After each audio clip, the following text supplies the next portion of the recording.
Bonjour. Aujourd'hui une vidéo où je vous explique comment étudier la parité d'une fonction. Qu'est-ce qu'une fonction paire? Qu'est-ce qu'une fonction impaire? Qu'est-ce que ça veut dire sur la formule graphiquement? Et qu'est-ce qu'une fonction qui n'est ni l'un ni l'autre? Car en effet, la plupart des fonctions ne sont ni paires ni impaires. Alors, j'ai représenté ici un repère et la courbe représentative d'une fonction f en vert. Puis j'ai choisi un point, un antécédent x et son image f de x. On a donc ici le point de coordonnées x, f de x.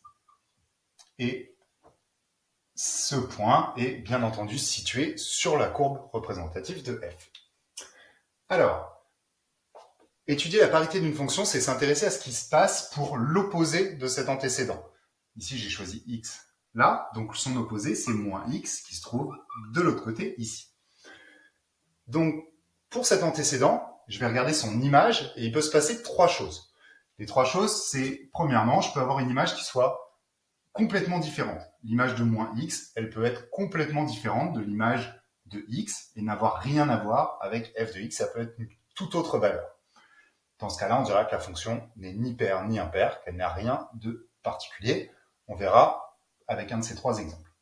La deuxième chose qui peut se passer, c'est si l'opposé a exactement la même image. Par exemple, si la courbe passe par ce point et que ici, l'opposé, f de moins x, c'est la même chose que f de x, que je prenne un antécédent x ou son opposé, j'obtiens la même image f de x. Donc, dans ce cas-là, ça voudra dire que quand j'ai un point d'un côté, j'ai le même ici qui va être symétrique par rapport à l'axe vertical. Et ça marche pour tous les points. Si je prends un autre point ici, eh ben, j'aurai son symétrique là, qui appartient aussi à la courbe. Et ainsi, je pourrais en déduire que la courbe est symétrique par rapport à l'axe des ordonnées. Donc, pour étudier la parité d'une fonction, je vais calculer f de moins x. Et si jamais je m'aperçois que de rajouter le moins ici, de prendre l'opposé, ça ne change pas l'image, que f de moins x, c'est la même chose que f de x, dans ce cas-là, je dirais que la fonction est paire. Et ce que ça a comme conséquence sur le graphique, c'est que la courbe CF est symétrique par rapport à l'axe Y.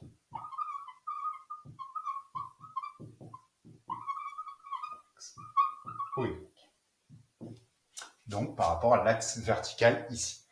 Et donc, c'est assez pratique parce que je vais pouvoir déduire de ce qui se passe d'un côté ce qui se passe de l'autre. Par exemple, ici, je n'ai dessiné la courbe que sur les nombres positifs, mais comme je sais qu'elle est paire, je vais pouvoir utiliser la symétrie verticale pour compléter la courbe et dire que de l'autre côté, la courbe est symétrique comme ceci.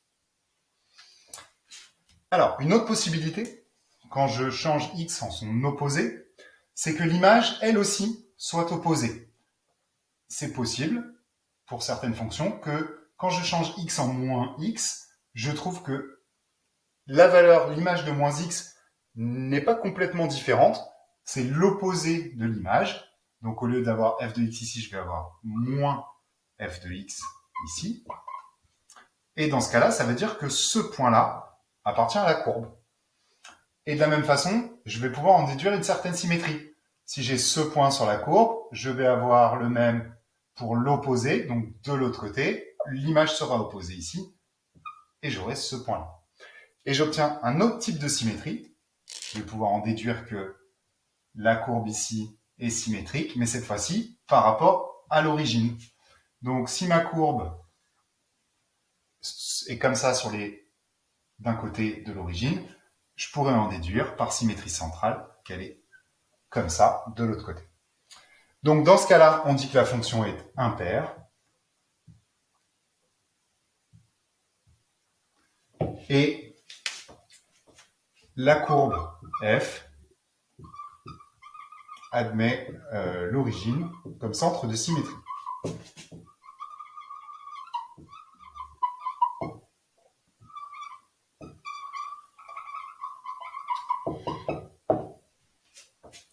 Donc, ça veut dire que dans ce cas-là, quand elle est impaire, f de moins x, quand je prends l'opposé de l'antécédent, j'ai également l'opposé de l'image, c'est égal à moins f de x. L'image de l'opposé, c'est l'opposé de l'image. Alors, dans les deux cas, je vais donc calculer f de moins x et je vais regarder ce qui se passe. Voyons ce que ça donne sur quelques exemples. J'ai choisi trois fonctions. La première étant f de x égale 1 sur x carré. Je vais donc calculer f de moins x. Je vais changer le x en son opposé et je vais regarder ce qui se passe. Donc, f de moins x, dans ces cas-là, je remplace x par moins x. Ça va me donner 1 sur moins x au carré. Mais moins x au carré, c'est moins x fois lui-même, fois moins x. Et négatif fois négatif, ça me donne un positif. Je vais donc voir que ça, c'est égal à 1 sur x carré. Et là, je m'aperçois que je retombe, en ayant changé l'antécédent ou son opposé, je retombe exactement sur la même formule. Donc, que je choisisse x ou moins x, j'obtiens la même image. F de moins x est la même chose que f de x. X et moins x ont la même image. J'en déduis que ma fonction est paire et qu'elle est symétrique par rapport à l'axe des ordonnées. On est donc dans le cas où on va avoir une symétrie de cette courbe.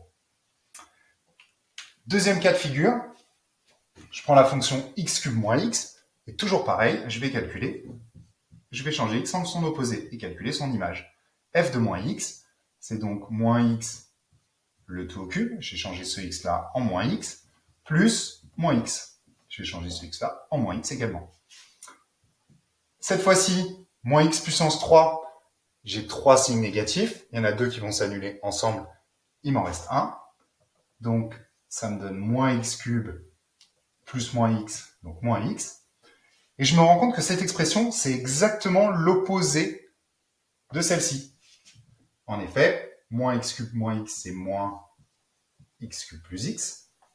Donc, c'est la même image, mais avec les signes qui changent, donc opposés. Donc, j'établis que f de moins x, c'est moins f de x. C'est-à-dire que l'image de l'opposé, c'est l'opposé de l'image.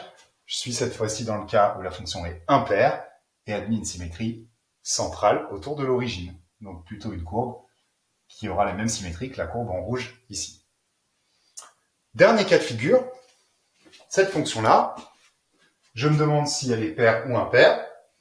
Je vais regarder, changer x en moins x, regarder l'image de l'opposé.